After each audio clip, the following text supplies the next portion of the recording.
Muito boa tarde e sejam bem-vindos ao programa A Terra um Só País, um espaço de autoria da comunidade Bahá'í de Portugal. A religião Bahá'í, que está na origem desta comunidade, é a mais jovem e independente religião mundial. A sua essência fala da necessidade da unidade na diversidade. Um desses pontos para atingir essa unidade é a família. Por isso mesmo convidamos o Sam Ciruz, psicólogo, para falar sobre a importância e sobre o poder da família. Sam, muito obrigado por teres aceito o convite para o nosso programa. Como eu referi, tu és psicólogo, portanto tratas muito a área da relação entre as pessoas e da mente humana. Nós na humanidade temos o dia do pai, temos o dia da mãe, o dia dos avós.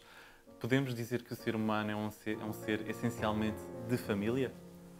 Boa tarde, mais uma vez. Obrigado mais uma vez por estar nesse programa.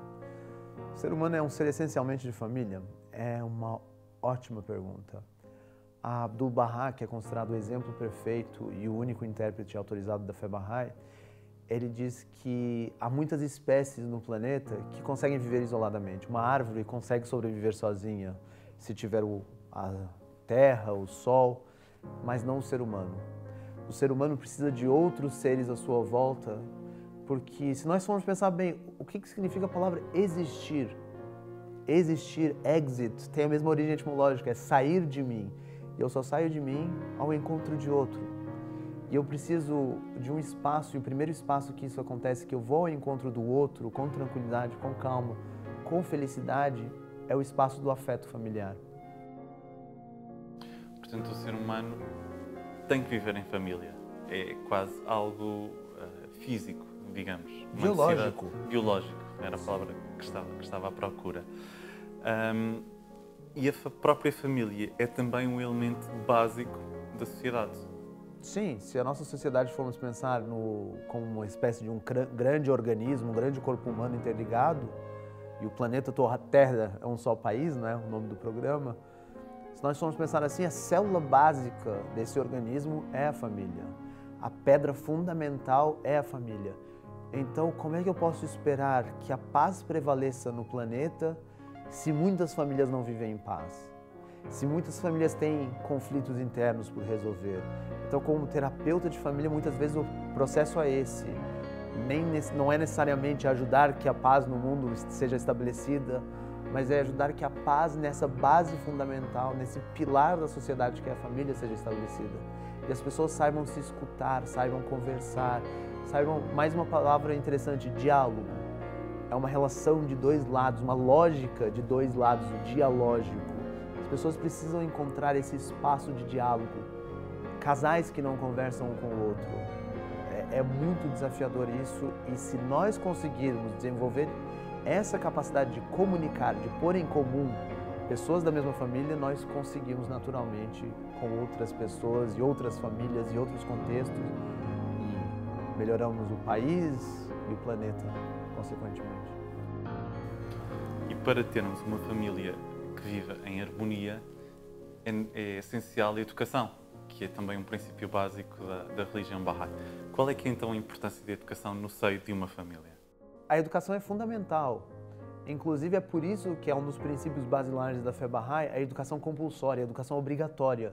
Todos devem passar por um processo educacional, mas é um processo educacional que não nos veja como pedras amorfas ou massas amorfas, mas é um processo educacional que não deve nos ver como massas amorfas que são colocadas em formas, no formato que o educador quer que nós tenhamos. E essa formação é um modelo antigo. Talvez nós devamos ver cada um dos nossos educandos, cada uma das nossas crianças, alunos, como plantas e o professor como jardineiro. Cada uma das plantas precisa de uma coisa diferente. Uma precisa de água fresca, a outra precisa de mais secura, de um terreno mais seco. Uma precisa do sol, outra precisa da sombra. Cada um tem os seus desafios e as suas potencialidades. E o processo educacional é fazer brilhar essas potencialidades ao máximo e não serem um reflexo do educador. Então deve ser uma educação que vise a igualdade entre homens e mulheres. E isso nós aprendemos numa família que tem essa igualdade entre homens e mulheres. Uma educação que vise a consulta entre os membros de um grupo, e para isso eu preciso de uma família em que as pessoas conversem e consultem umas com as outras para tomarem decisões. E esses elementos têm que estar presentes no processo educacional, porque aí eu desenvolvo o mais nuclear das pessoas, o que podemos chamar de alma, o espírito, ou para os menos religiosos e mais materialistas, a mente, mas do ponto de vista das virtudes. Se eu consigo isso, eu consigo desenvolver filhos saudáveis, alunos saudáveis, e eu consigo ter uma civilização mais saudável e mais harmoniosa, que consegue viver na diversidade. E é interessante verificar essa dinâmica. Naturalmente os pais serão os principais educadores, transmitir a transmissão de vários princípios aos seus filhos, mas os filhos também podem ensinar coisas aos pais.